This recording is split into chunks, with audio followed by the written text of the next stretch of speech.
You're listening to the Author Stories Podcast, bringing you the story behind the stories and the storytellers. Margaret White, Terry Brooks, Sheena Kamal, Matthew Quick, J.T. Ellison, Walt D. Williams, Brad Thor, Corey Doctorow, Brandon Sanderson, Robin Hobb, Ernest Klein, Jim Butcher, Charlene Harris. Visit hankgarner.com for archives of all the shows. Today's guest is Jazzy Gillard,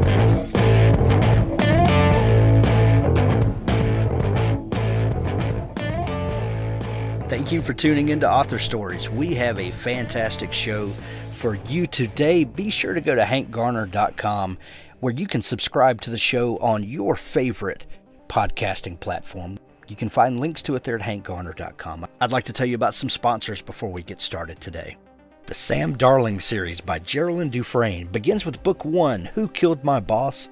And you can read all the way through Book 8 to get ready for the release of Book 9 later this year. If you like cozy mysteries, you're going to love this series.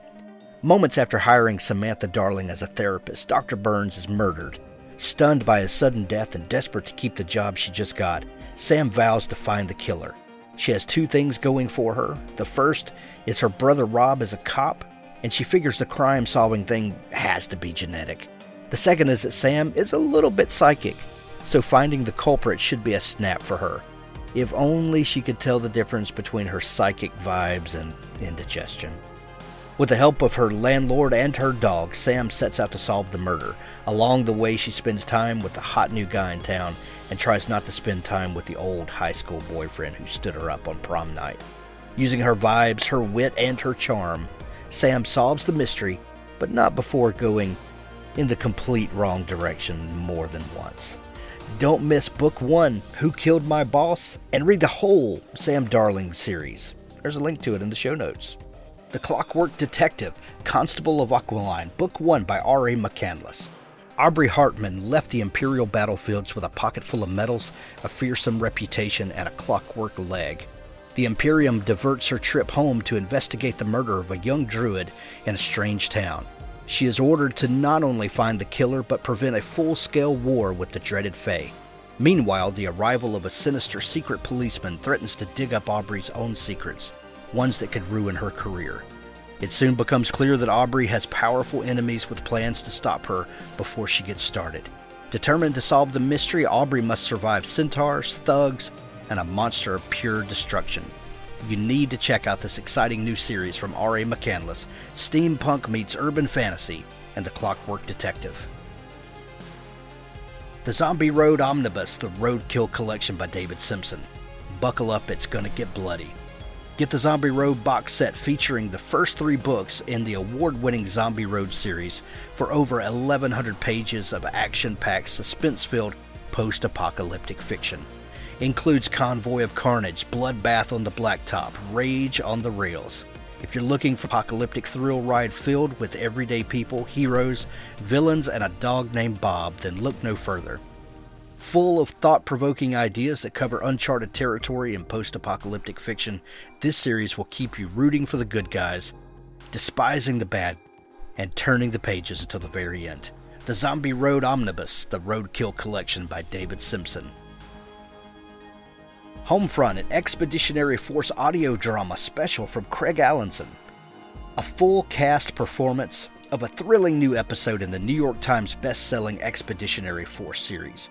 After the latest mission of the Starship Flying Dutchman, Earth is safe, not just for a year, but for hundreds of years. The ship's weary crew wonders what they will do with their lives in the peacetime, but the enemy has other plans, and there's danger on the home front. Starring Zachary Quinto, R.C. Bray, Kate Mulgrew, Robert Picardo, and everyone's favorite AI, Skippy the Magnificent, alongside a full cast. Includes plenty of pew pew pew original sound composition and maybe some singing by R.C. Bray. Homefront, an Expeditionary Force audio drama special by Craig Allenson. Now stay tuned for the show.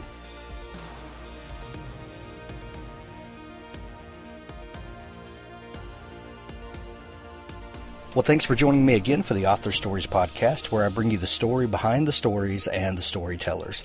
Today, I'm really excited to have Jasmine Guillory on the show with me today. Jasmine has a fantastic new book called The Wedding Party, and it's getting a lot of attention as the kind of the read of the summer. Welcome to the show, Jasmine. Thank you so much for having me. Jasmine, we begin each show with the same question, and that question is, what is your first memory of wanting to be a writer or storyteller? You know, I didn't start my writing journey until relatively late in my life. And it first started when I read a book that was set basically in my same area, and I thought it was interesting because I have read so many books that were set outside of my own world, and I remember reading this and thinking, I could write a book set here too, could I? And that was really the first time I started to think about it, but it felt like a huge leap to me because that had never been something that I had thought I would do with my life. I've always been a huge reader. I've loved books since I was a little girl, but for some reason I never thought I could be a writer. And so when I first had that thought, I then kind of had very tentative conversations with some friends of mine who were writers, who were all very encouraging, and they were all like, you know, I've always thought you would be great at that. And I was like, really, you did? I didn't know. And that's when I kind of dove in and started writing, and I've loved it ever since. Now, were you one of those kids that that wrote for yourself and just never thought it would go anywhere, or had it just never occurred to you that this would be something that you would do? It had never occurred to me that it would be something I would do, although when I look back as a kid, like, I was making up stories all the time. Of course. Mostly in my head, but I always thought that writing was for other people. For some reason, I never thought I could be a writer. I loved books so much, and I loved reading them, but I thought that was kind of outside of my own possibilities. So I'm so glad I was wrong. Absolutely. What were some of the formative books for you? Maybe a story that just really kind of unlocked imagination for you, or is there an author, a story, or a series that you look back on and say, you know, as cliche as it is, this changed the trajectory of my life? You know, I was a huge reader as a kid, and I have so many books like that they kind of taught me new things about the world, and that made me think about stories and storytelling in different ways. Some of my favorites were, and still are, honestly, the Betsy Tacy series. That's about, it starts off about two little girls meeting when they're 5 years old and becoming friends. And, you know, they start out as children's books, but then as the girls get older, the books themselves get older. And so the final book is about Betsy. It's called Betsy's Wedding, and is about Betsy as an adult right around when World War I starts. And so following that story and thinking about, you know, what it was like to be a girl at that time was really formative for me. And I've reread those books a lot of times as I've gotten older, and they still hold up. Nice. So writing and storytelling were not in your long-term goals and plans. What did you pursue as a career? So I was a lawyer for many years. I, decided I wanted to be a lawyer when I was pretty young.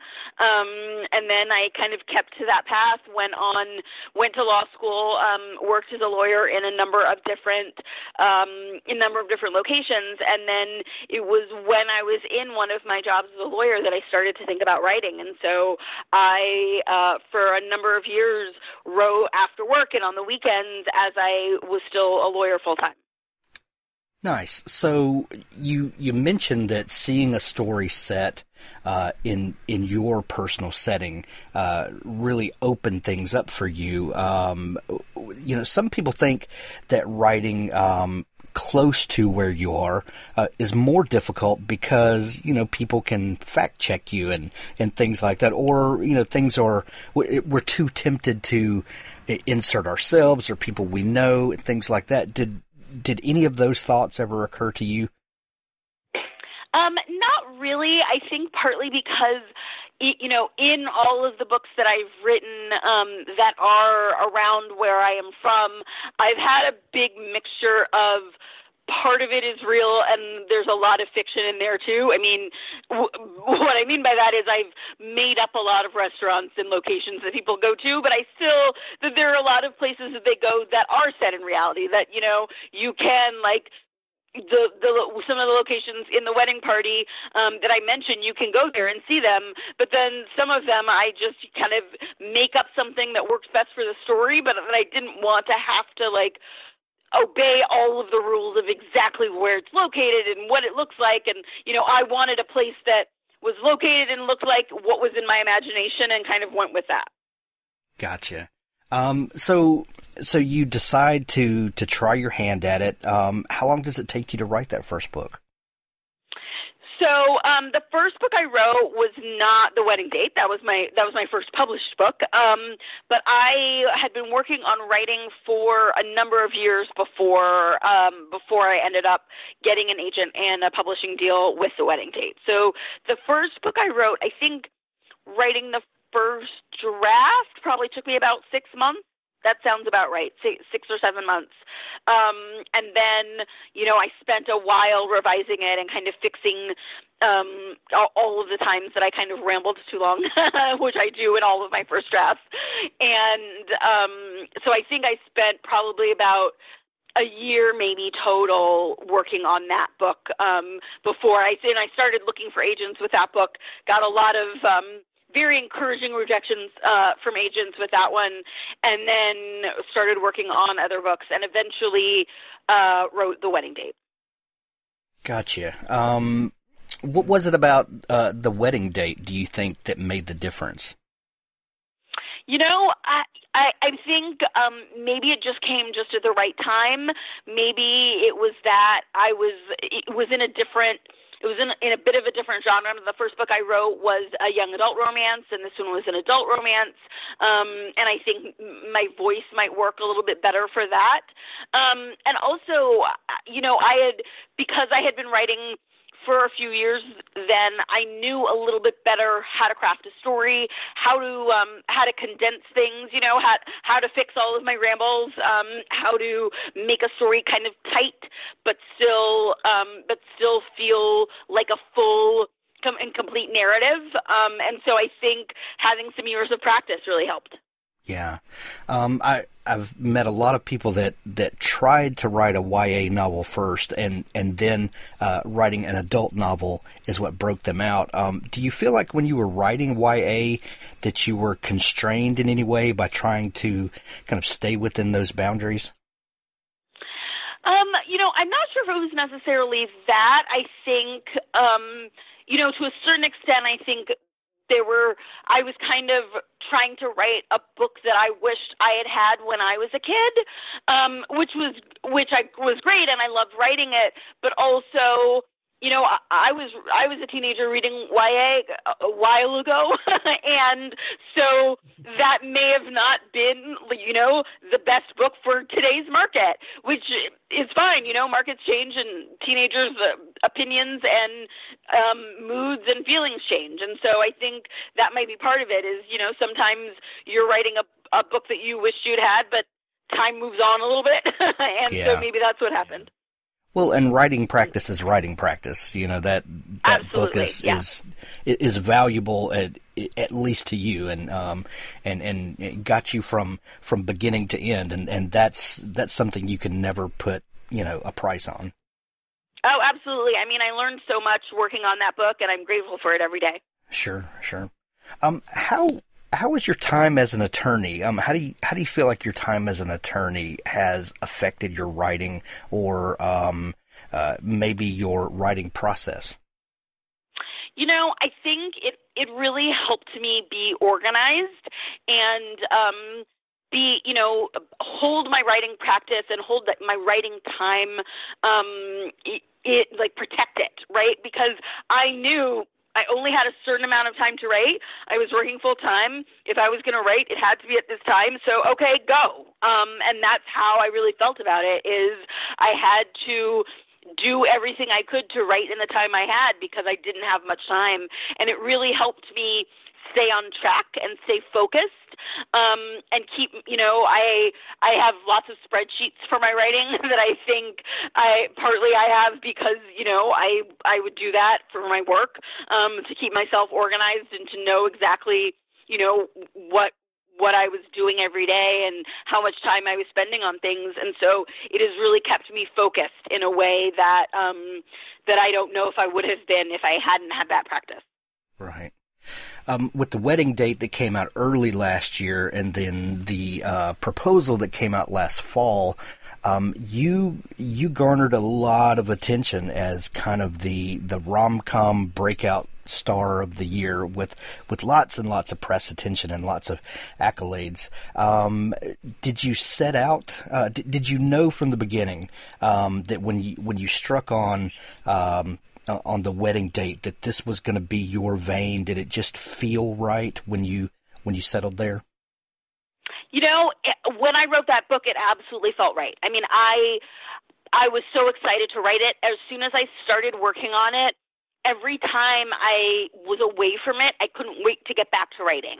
I was having so much fun with it. And it's funny because I tend to try to not talk about what I'm working on while I'm working on it, because it, to a certain extent, it feels like I'm jinxing it or something like Sure. that. But I couldn't stop telling people that I was like, I'm working on a romance novel. I'm really excited about it. Because I was just falling in love with the book as I was writing. And it really just felt right to me every moment that I worked on it. Even the hard times, I knew I was doing the right thing. Right.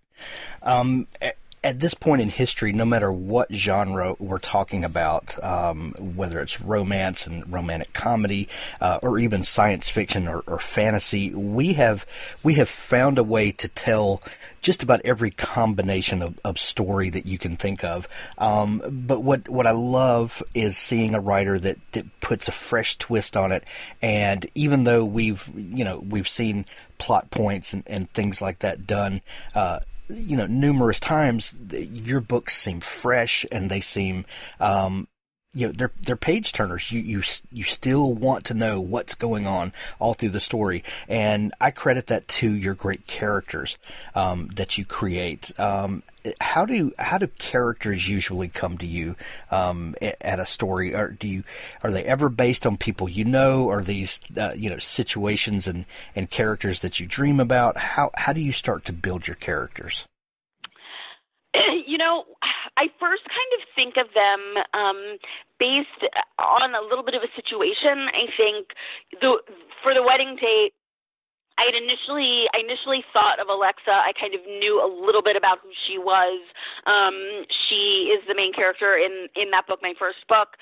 And then when I thought of Drew, who is her, the person that she falls in love with, I was kind of thinking of him as a foil to her, someone who was the opposite of her in many ways. And so that really helped me figure out at least the beginnings of Drew. But as I go on, as I'm drafting a book, there's so many other things that I think about a character. I put them in certain situations and think, how would they respond to this? How would they react if this happened? And sometimes, when I'm writing it, I write one thing and then I think, nope, that feels wrong. That's not how they would respond. And then I rewrite the scene. And so that, writing a first draft in that way really kind of teaches me a lot about characters.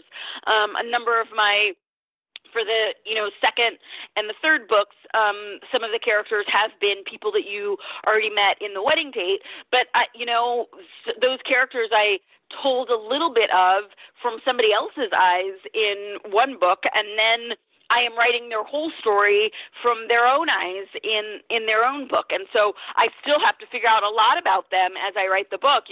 There's certain things that I already knew about them going in, but a lot of times I didn't know about their families. I didn't know about their work history or how they grew up or all of that stuff. And so I think about that. I kind of live with them in many ways as I write the draft. Is it? And by the way, I love that that these are characters that we've seen before, but you pan the camera around, and then we get to see story through their eyes. So it feels very familiar, and it feels inviting, and we feel like we've been here before. Yet it's a whole new experience, and I love that that you bring readers, and there's sort of an empowerment that comes with feeling like you know these people already, and it's just super easy to drop into the story. Well, thank you so much. Yeah.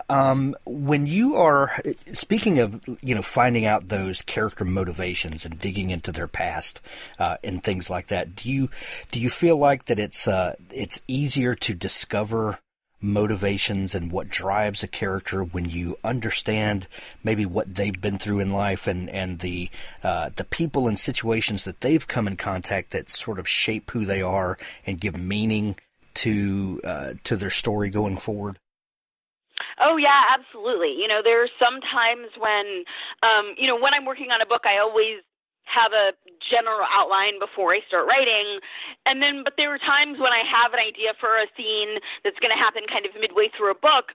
And then once I've written the first half of the book and know more about the character, I think, oh, well, they would never do that, now that I know them more. Or if they got put in this situation, I still write the beginning of the scene, and then the end is very different, because I think if they were put in this situation, they would react in the opposite way because of things in their past or what they have gone through or the way other people have reacted to them or what they know about life. And so I really think about characters in that way. I kind of put them in situations and see how they would react based on everything that has gotten them to that point. So the new book, The Wedding Party, we are at Alexa's wedding, and we have other characters, Maddie and Theo specifically, who love Alexa with all their heart, but they hate each other, yes. Which is the perfect setup to watch the fireworks glow. Who are Maddie and Theo, and how did they come into their own story for you? So Maddie is Alexa's best friend. She is someone that Alexa has known since they were in high school. They've been good friends for many years. Theo works with Alexa. They have worked really closely together for years and, are good work friends as well as actual friends. And so, Maddie and Theo have interacted many different times because Alexa has brought them together in, different parties that she's had or times that she's had people come together, and they have always reacted poorly to each other from the very beginning. They've had bad interactions and have tried to avoid each other, but they can't. And then all of a sudden one night, they're at a party together, and Maddie drives Theo home, and all of a sudden they end up in bed together. One thing I love about this book is it's not only a romantic love story, but it's and with lots of unexpected twists and turns. But it's also a book about friendship and that kind of love. And we get to explore, things like loyalty and, who's a better friend, who's being more of a friend, and how can one person love more than one friend, deeply. And there's really complex emotions involved in that when you really start peeling it back. How much fun was that to write, to explore not only just the kind of the traditional love story, but this idea of friendship and how deep those bonds can be? That was really fun for me to write because I have a lot of really close friends, and I've had a lot of those emotions around my friendships because they're so important to me. We have been there for each other through sort of many ups and downs.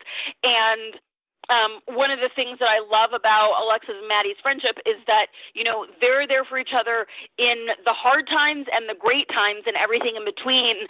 And they think about, how they can help one another, how they react to one another. The thing, and something, Maddie at some point in the book kind of realizes, oh, Theo is a really good friend to Alexa too. I had forgotten that, and that makes her feel more warmly to him, even though she kind of still thinks, I don't like this guy, but she sees what a good friend he is to Alexa, and that makes her like him better. Right. Maddie and Theo's relationship, at least in the beginning, has a lot of snark and a lot of, insult trading and things like that. How much fun is it to write those kinds of scenes and kind of be, as the writer, get to do the things that you probably would never do in real life? That was a lot of fun. I think it was a lot of fun, but it was also kind of a balance because I never wanted them to quite go too far. I never wanted them to be at that place where it would make someone dislike one of them, or it made me dislike one of them. Like, there are a few things that I wrote that I was like, oh, that makes me not like her. That makes me not like him. I don't like the way they reacted to that. Let me pull it back a little bit. So I did have to work on that some so that they still felt like fun, likable characters, but also a little bit mean. And it's always fun to have a friend who's a little bit mean sometimes, especially to someone who you want to make fun of. Exactly. It's just so much fun to explore our basest nature sometimes. Exactly. The book is a lot of fun, and I think people are really going to love it. How important is it to balance out with little bits of comedy? When a story could be kind of saccharine sweet, and you turn the tables a little bit and bring in some levity and kind of keep us as readers guessing as to what's coming next. How important is bringing some levity to a situation? That's important for me as a reader because, I was a reader first, and I like to have a good balance when I'm reading. You want either something sad, you need something fun or funny or happy to kind of bring it back, and vice versa. And so I like, just as a writer, that makes it more fun for me and a little bit more unexpected for me.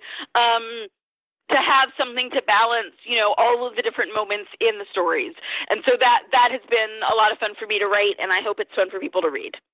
I think that's a really important thing for writers to remember, is to put on your reader hat and remember that the reason all of us got into this is because we were readers first and we wanted to tell stories. And if we're writing things that we would not enjoy as a reader, it's time to change something up. Yeah, absolutely. There are times when I'm working on a scene and I think, oh, this is so boring to write. And I'm like, well, but then it's really boring to read, too. Maybe I should do something different with the scene. Let's change something up a little bit because, I think you can feel it if the writer is bored writing it. Of course, it's not going to be a fun scene to read. And so I think that's something that I have to turn, my reader hat on a lot as I'm writing to think through a lot of that. That's a great idea. Let's talk writing process for just a minute. You said that you're an outliner and that you keep lots of spreadsheets. Yes. How much of an outliner are you, and do you know the ending before you start writing? I always know the ending, but a lot. I change a lot in the middle. I mean, I always outline the most of the book before I start writing, but I tend to have a really good idea of the beginning, a vague idea of the ending. I know kind of what kind of the climax is going to be, and I know what more or less what the ending is going to be. There's a lot in the middle that I sketch out, but then depending on how the beginning goes and how I figure out the characters, I tend to change a lot in the middle. But as I do that, I kind of go in and update the outline and figure out, okay, well, if I change this part, then I'm going to have to change that part. Oh, okay, so here's a new scene that will come and things like that. So I think that through a lot. But I think there's a lot too much. I think people make it too binary as opposed, with people like outliners versus not. Like most outliners I know still there's still a lot of discovery as you're writing, and you're figuring things out the whole time. And I figure things out a lot of the time. My first drafts are often very messy, way too long, because sometimes I'll write the same scene a few different times to kind of see what sticks, or I ramble a lot in certain scenes and then finally get there, and things like that. And so a lot of it is just kind of telling the story to myself and talking myself through the story as I figure out the first draft. And then, I go through a number of drafts before I even send it to my editor. I kind of figure out a lot about the story and tighten it up a bunch before I get to that point. I like to think of it as going on a road trip and, from New York to San Francisco, and we know where we're starting and where we're finishing, but I might go through St. Louis or I might go through Dallas, and the turns and twists along the way determine a whole lot of story in the middle. Absolutely, that's a really good way to put it. Yeah. So the new book, The Wedding Party, when people are hearing this, it's out everywhere now, in paperback, in audiobook, in Kindle edition. Jasmine, if people are just learning about you, is there a place where they can find you online to dig into your back catalog and follow along with news coming up? Absolutely. My website is jasmineguillory.com. I always post events coming up and new books coming up and things like that there. You can find me on Twitter at @TheBestJasmine. On Instagram, I'm Jasmine Pick. The Best Jasmine. I love it. Jasmine, thank you so much for taking time to come on the show today. We're going to send everybody to pick up their copy of The Wedding Party, and we wish you much success on the book. Thank you. Thank you so much. Thanks for tuning in to the Author Stories podcast. Be sure to subscribe at hankgarner.com or on your favorite podcasting app. Now stay tuned for an audiobook excerpt from Richard Gleaves, The Jason Crane Series. The ancient building wore the severe cassock colors of a Puritan minister, a uniform monochrome of slate-gray shingles and soot-gray clapboards, its shadowed upper windows cross-hatched like the facets of a spider's eye. The second story protruded beyond the first and bore the house's only ornament, 2 gray teardrops of wood, weeping from each corner of the building's stiff upper lip. The place would have looked sinister and foreboding in its shadowed alley if not for the die-cut silhouette of a dancing sheep, jaunty above the door, and the 2 front bay windows that blazed with colorful, welcoming light. The windows were hung with orbs of colored glass on staggered lengths of ribbon. Each orb glowed with autumnal reds and delicate greens, burgundy tints and pumpkin hues, dappled raspberry and clover lime, streaked with light and weightless as bubbles over a cauldron. The shelves below offered crystal skulls and silver daggers and horny devils, Celtic chalices and woven dream catchers in dreamcoat hues. A primitive broom leaned in a corner, ready for flight, and a rhapsodic nude in bronze clutched her goat-legged lover beneath a jackal bust of Anubis. The interior of the shop was even witchier. Above a crude and sooty fireplace, a stack of brick barely holding the shape of a chimney pushed through the barn-high roof, threading ancient beams that crisscrossed overhead. Brooms and kettles and Christmas lights dangled from these, alongside Halloween costumes and Chinese umbrellas, pointy hats and bundles of herbs. Jason wandered deeper into the shop. His fingers trailed across strange bronze statuary and Aztec masks of turquoise and lapis lazuli. He rolled his eyes at the luck candles and money charms, but goggled indecently at a nude and anatomically correct silver nymph with long golden hair that reminded him of Kate. "See anything you like?" Jason jumped, turned, and jumped again. The woman standing before him was the living embodiment of every hippy-dippy counterculture type he'd ever seen. Her hair was green, her face pale and round, her doughy body wrapped in some elaborately woven ethnic garb. Her eyebrows were black and pierced in little rows, and her eyes were heavily circled with midnight blue, as if she'd been sucker-punched by an oil slick. She tapped the glass over the nymph. "Admiring the goddess, I see." She'd practically caught him with porn. "You want to hold her? She won't break. Here." The woman flipped open a glass door and handed Jason the naked figure. "See how heavy she is? You could bang her against the wall all day and barely make a dent." She waggled her eyebrows, obviously enjoying his discomfort. He checked the price tag. $700?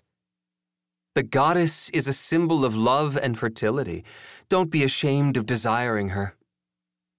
The woman's long green fingernails plucked a long black cigarette from a long red case, and she lit it. "I sense," she blew smoke and studied its whorls, "dissatisfaction in love. Yes, I have just the thing." She pulled Jason into a side room where the smell of her clove smoke gave way to the skunky aromas of potpourri sachets, tea leaves, and hanging clutches of twiggy flowers. She searched, found a little bundle, and pressed it into his hand. "This will make you irresistible. Rub it on your nethers twice a day, and love shall surely find you." Jason made a face. The bundle smelled like cow manure. He didn't even want that on his hands.